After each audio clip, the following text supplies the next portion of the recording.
Hi, back here again to talk about some dolls. I hope you are having a wonderful holiday season. This will officially be the last video I post for this year because I will be going out of town to spend some time with family. And if you've been keeping up with me, then you know it has been an interesting few months, but I'm happy to be ending the year in a much better spot, doing a lot better, like health-wise, and just capping it off doing what I do best, talking about dolls. If you happen to be new here, hi, hello, how are you? Welcome to my channel where I like to talk all about fashion dolls, and occasionally other things that interest me, but mostly fashion dolls. This here is a video series I like to do every now and then where I just go through any new and upcoming fashion doll releases. I like to keep my viewers in tune with what's happening in the fashion doll world, and I also like to give my own opinions, because that's the best gift that I can offer to you this Christmas. My opinions.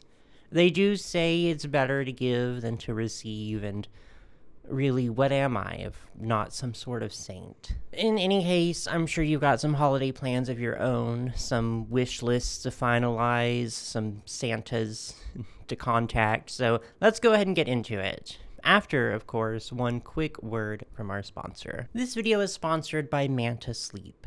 Sleep is important. We know this. It's right on the hierarchy of needs. There's like food, shelter, dolls, and sleep. We all sleep, and if you want some really good sleep, then I have to recommend Manta Sleep. Sleep masks are not something I've used a lot in the past. I just really did not find it comfortable to have this like strip of fabric on my face all night, and half of them really didn't even do what they were supposed to either. But Manta Sleep is like an actual game changer. It feels great, it's adjustable, it blocks out the light, and the design with like the eye cups here is actually really comfortable. And keep in mind, I'm speaking as someone who does a lot of sleeping during the day. My husband works the night shift and I do this for a living, so we both keep really odd hours and do whatever we can to block out the evil sun from disturbing our sleep. To that extent, both of us have been getting a lot of use out of our Manta Sleep masks. They're extremely useful in our household. Right now, Manta Sleep is offering 20% off their white noise machine on their US site, or 20% off the silk mask for international customers. You can also use my personal coupon code, DarlingDolls, for 10% off any purchase. Thank you so much to Manta Sleep for sponsoring this video. Let's get back into it. As always, we start with my girl Barbie, and first on the docket is the Styled by Andrew Mukamal doll. Andrew is a celebrity stylist who was responsible for a lot of Margot Robbie's looks during her press tour for the Barbie movie, so appropriately, this doll is meant to be a homage to the forever iconic 1985 Day to Night Barbie. So she has a few different layers to this outfit. She has the first layer, then she has this sparkly pink mini dress underneath it, and the skirt is reversible, so it can also be paired with the mini dress for a more maxi dress sort of moment. She's cute. She's $50 hairs, which I do not think is like the worst price ever, but there's always going to be this lingering thought of like, yeah, this would be a regular old Playline doll 20 years ago. I think what I like most about her is the updated Superstar screening. I think her face is really, really gorgeous. I could probably do with like some blush or maybe some more vibrant lipstick, but the face itself I really love. The outfit is just not anything special. It's cute. It's cute. Maybe another adjective will come to mind eventually. She really just needs like a hat or a scarf, and her hair needs a lot more volume because that flat, lifeless side part just isn't doing anything for me. It needs to be about 2 inches higher or like 5 inches longer, one of those two. She's okay, but she's just okay, which is the problem. This is a definite purchase if she goes on a pretty substantial sale. Mattel also recently revealed the 2026 Lunar New Year Barbie, who is 55 doll hairs, and again, I like the face. I think her facial screening is really, really cute. And I don't hate the design of the dress at all, but it does look pretty cheaply made. I fear, like, super stiff, papery. It feels crinkly even just through that photograph. The resolution of that printed on design is really low quality. Even the way the shawl drapes on her in the photograph just really doesn't look that good. I also think her hair looks very strange, the way it's styled. Maybe it'll look better in real life, but in the photographs, it almost looks like she's wearing, like, a toupee or some really, really bad extensions. So it's just another otherwise acceptable design being ruined mostly by bad execution. Unfortunate. Next, another entry in the Barbie fashion model collection. This one costs a healthy $125, plus the cost of the Club 59 membership if you don't already have that. I maintain what I said when we looked at the last BFMC doll, which is that I want more casual looks, because so far it's been a lot of evening wear, and it's mostly been pretty good evening wear, this look included. I just think some daytime looks would really make the whole line feel more like the classic BFMC, But otherwise, she's a pretty good entry. Do I want to pay $125 for her? No, I really, really don't. And I won't. I don't plan on buying her. Doesn't mean that I think she's a bad doll. She's not. She's very pretty. She's just not so amazing that I'm willing to part with that much money for her, which is a tale as old as time at this point. Last thing from Barbie, the second in the Fashion Frontier series, which I actually did not know was intended to be a series. I suppose the theme is cowgirls in outer space. That's cool. There's a lot of things I like about this doll. First off, the Nichelle face, the model of the moment, gorge. Also, her hair, those super long braids are absolutely everything. This is a collector doll hairstyle. That's how it needs to be done. And her outfit is mostly pretty well done too. The only things I really object to are the fact that the hat is plastic, and also the fact that she has printed on laces on her arm warmers, which I understand might be nitpicky, but it's important to keep in mind how even these small details can really undermine an entire outfit, especially if you want to feel like you are buying, a collector level product. The hat I can forgive, that's not a deal breaker, but if you are making a collector doll, Mr. Mattel, if you're listening, before you print on those details, just leave it blank. Leave it blank. It's fine.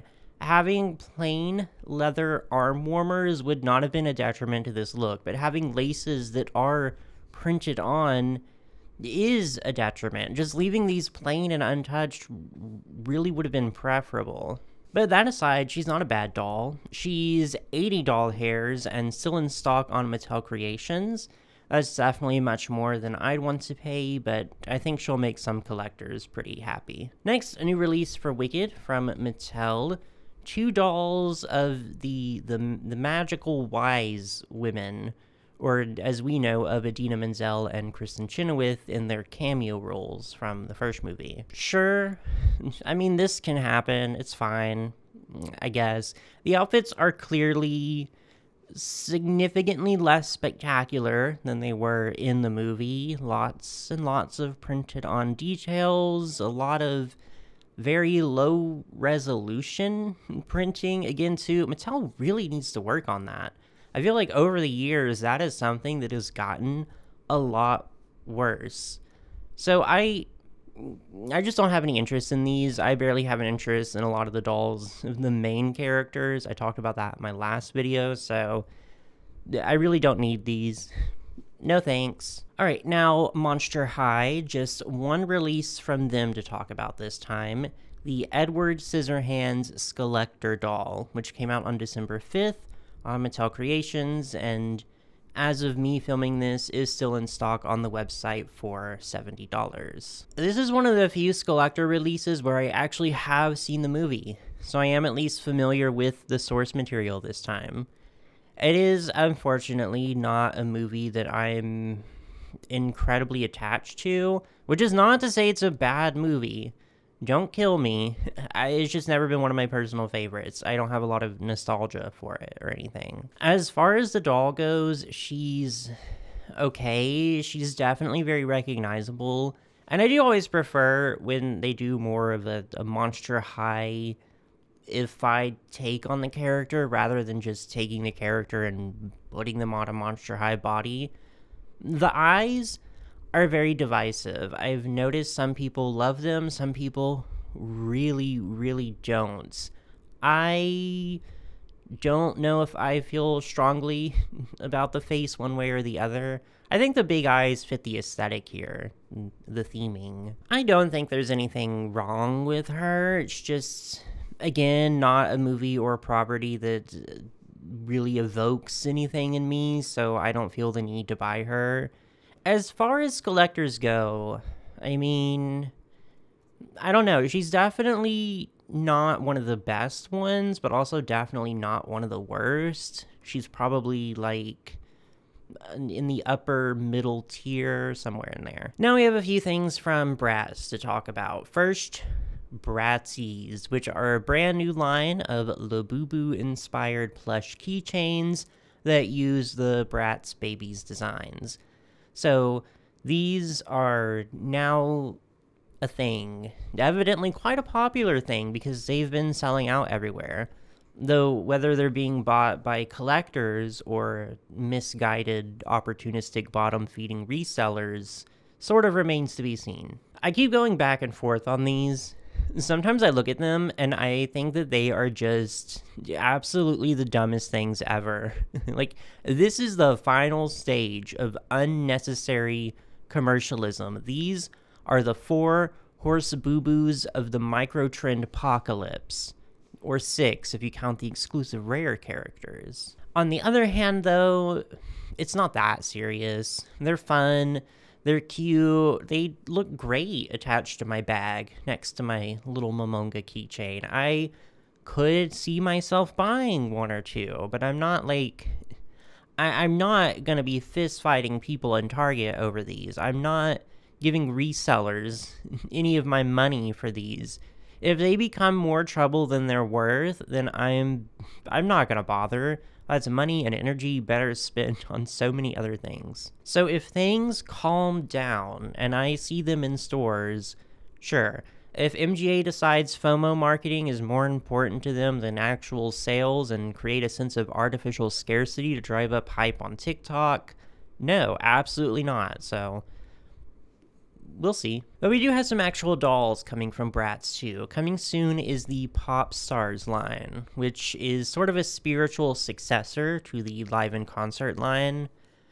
There's a part of me that definitely would have preferred live in concert reproductions, but these are pretty great. These are good. Another really solid playline concept from Bratz. There are some girls I like more than others, but I do think all 4 have really strong looks. The shoes, the accessories, the packaging, all of it is great, and I think it reinforces what I said in my last video too, which is that Bratz really feels like it has a strong identity again. Jade is probably my favorite, which I can fully acknowledge is my Jade bias speaking. I'm always gonna love Jade, but I do think Chloe probably objectively looks the best of the 4. I love the callback to her Bratz Girls Really Rock doll, which has always been one of my favorite Chloe dolls. I do have one complaint though, and I've said this before, but like, where are the bangs? What happened to bangs? Can I please get a bang, 2 bangs, even a fringe, a forelock? But otherwise I do love these. Also from Bratz, the Charms line, which features metallic themed getups, and they also all come with a charm bracelet and a single charm. Also important to mention, the Pop Stars dolls, all of them also come with a charm for this bracelet too. So if you want the complete set, gotta buy all of them. Pretty clever marketing, admittedly. Even though I do see some bangs, which I'm very grateful for, I do think this line is overall just a little weaker than Pop Stars. I'm just not as immediately in love with a lot of these, and the ones I do love, like Jade, again, I'm a lot more enamored with her hair and her face than I am with her outfit. I actually really don't like her outfit. I just don't like sequins on dolls. That's a big personal thing. But even so, I think it's nice to see each girl with a unique silhouette and some great individual outfit pieces too, even if I don't love all the full outfits together. So still a solid line, still a good entry. I just think Pop Stars definitely eats them up a little bit, overshadows them, if you will. All right, and now we can end the video with a few new things from Rainbow High. First is the Shadow High Girls Night line, which features Heather, Natasha, Chanel, and Luna in sleepover-themed outfits. Nicole's invitation got lost in the mail, I guess. These are a budget line, quotations there, because they're $22 on Amazon currently, which seems to be the standard price, which I'm sorry is more than I want to pay for a Rainbow High doll without articulation. If you think that's a fair price, you are entitled to that, but I'm not making an argument, I'm just saying, for me. My thing is, like, I have this whole shelf, this big shelf behind me full of Rainbow High and Shadow High dolls that are articulated. If I buy one that isn't articulated, she's gonna look out of place in a way that actually would bother me. And sure, I could just buy more unarticulated dolls, I guess, but I don't want to. I don't want a bunch of unarticulated Rainbow High dolls because, like, no, articulation isn't a necessity for every doll, but with Rainbow High, I definitely prefer it, so that's just where I stand. The dolls definitely aren't horrible, though. They're actually pretty cool. These are actually some really stellar pajama looks. I love that each girl has a very defined aesthetic here. They did a great job with giving each of the looks a lot of personality. And the faces are also really great too, especially Chanel. She's always so gorgeous. So personally, I don't really need them, but I know some people out there will love them a lot, and that's fine. There is also the Bedazzling line, which features all new characters who come with little bedazzle gems that you can bedazzle them with on their clothes or their hair, etc. Cool. I won't be doing that. Even if I buy one of these, I will absolutely not be doing that. So I guess I'm happy it's completely optional. I do at least think that this is a far better gimmick than putting actual resin in the hands of children, though, so there's that. There's some interesting looks here, some better than others, for sure. I do like Adeline's dress, and Celine's is cute. I can't help but notice, like, a big lack of accessories, though. These girls need some necklaces, some bracelets, some hair bands or hair clips. Though I guess you could argue that the rhinestones are the accessories, which would be kind of fair. But even so, they're not anything special, that's for sure. But I think for their purpose, which is to be a gimmicky line aimed primarily towards a younger demographic, they do what they need to. They do not go above and beyond in any way, but they showed up, and that's actually more than can be said for a lot of girls these days. So I'll give them like a B-. And that is everything that I had on my list for today. As always, thank you so much for watching. It is, of course, now your turn to go down there in the comments and tell me all your thoughts. Tell me which dolls you're most excited for, which ones you're getting, which ones you already got, and which ones you're not getting. Because I do support being a hater, as long as you keep it civil and you keep it cute. And when you're done with all that, just be sure to like and subscribe for any future fashion doll content.